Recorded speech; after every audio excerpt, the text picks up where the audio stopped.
Hello everyone, welcome to a World of Warship Blitz video. Today's video is sort of back to home base for me, which is the Fiji, and this is a Fiji and Epicenter map.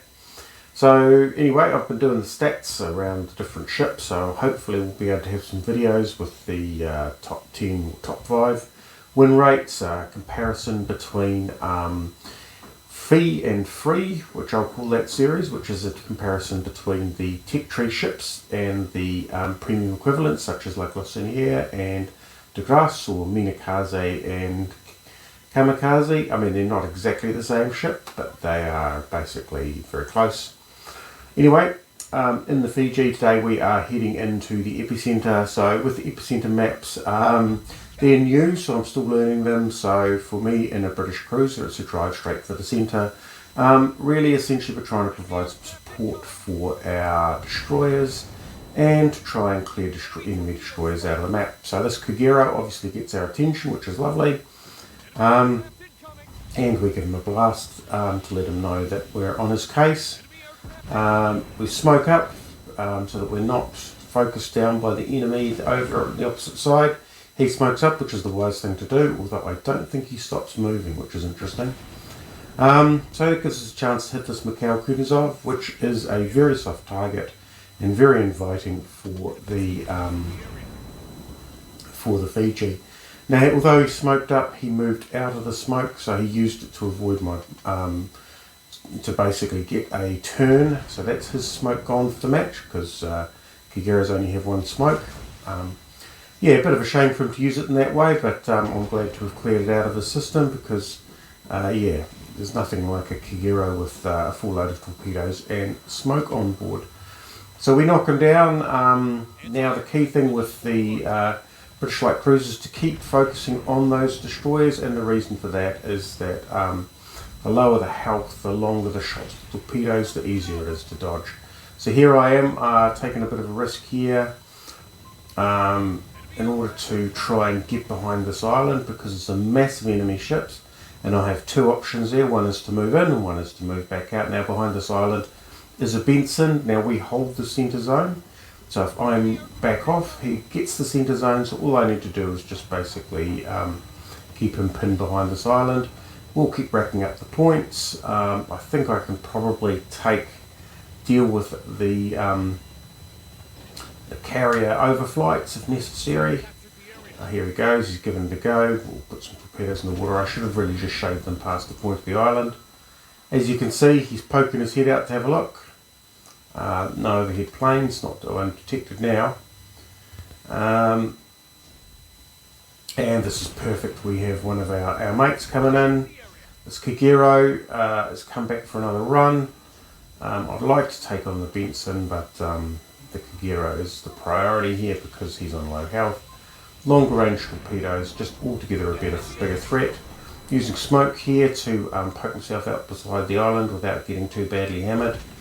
And we'll knock some chips off this Benson if we can. Oh, he's doing a turn. Well, the front armour of the Richelieu is it's a sort of a consolation prize, not that we're going to put a lot of shots through it. Just enough to knock off a couple of thousand health. Well, the smoke's up. So now I'm sort of stuck behind this island, but I'm not too unhappy to be stuck here.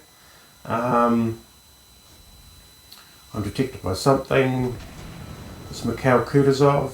I'll see if I can get my front guns over and not my rear guns. It means that the Richelieu is unlikely to be able to get good shots back at me, because he's my main problem. There we go, some more shots in. Do a nice amount of damage to these very fragile Russian destroyers. Look, and well, this carrier being close in is actually quite an advantage to carrier. He's quite smart, but putting some shots in, if he sees his health bar going down, it's hard to fly planes with your health bar going down, because you do start to worry. So if we keep him manoeuvring in the carrier, it's probably the way to go. Here goes the Benson. I've got HE shots coming in from the rear, but they are only HE, which to me is, well, less than ideal, but not completely, it's, yeah. I'm going to have to handle it. Oh, battleship's gone on the front, so I don't have to stay stuck behind this island. Thanks to whoever on the team took that out. We'll get some shots in on this Benson. He smokes up. That's probably the last of the smoke.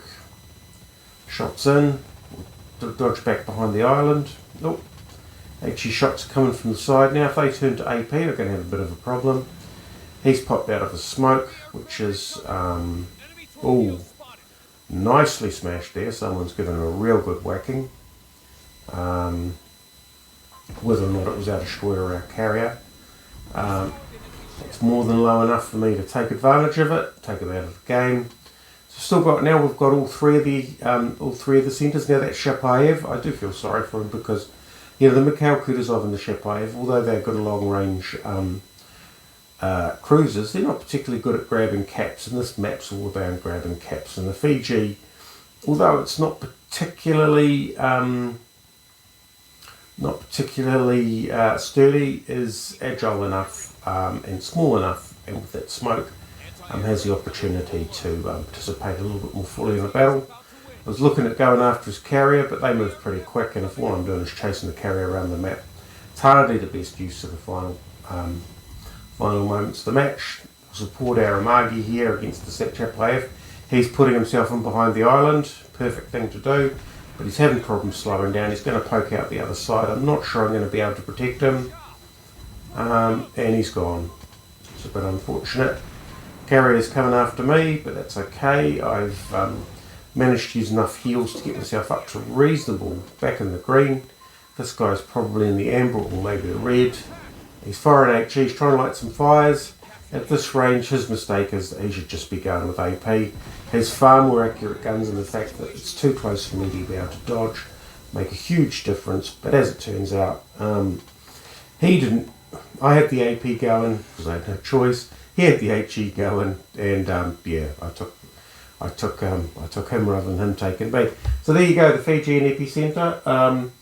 It is a risky strategy to go to drag towards the centre, but it does pull your ships after you, and winning is what it's about. And if the ships want to stay on the outside of the cap, there's not a lot you can do anyway, so may as well die trying. So yeah, I hope you enjoyed watching that. That was bit of kill stealing on the poor Benson there, but hey, you take what you can get. And the Fiji, it's been a while since I played it. It's been a while since I put up a video, or at least a week or two. Hope you enjoyed watching it. I'm improving on Epicenter. I do enjoy those maps. I do struggle with them if I have a long range ship, obviously, but in something like the Fiji, or one of my favourites, awful lot of fun. And they do encourage people to go to the centre even more than the Golden Channel, because it's very clear how you win the game. So at least battleships will get into the outer ring. So hope you enjoyed watching. Thanks for watching, and we'll catch you next time.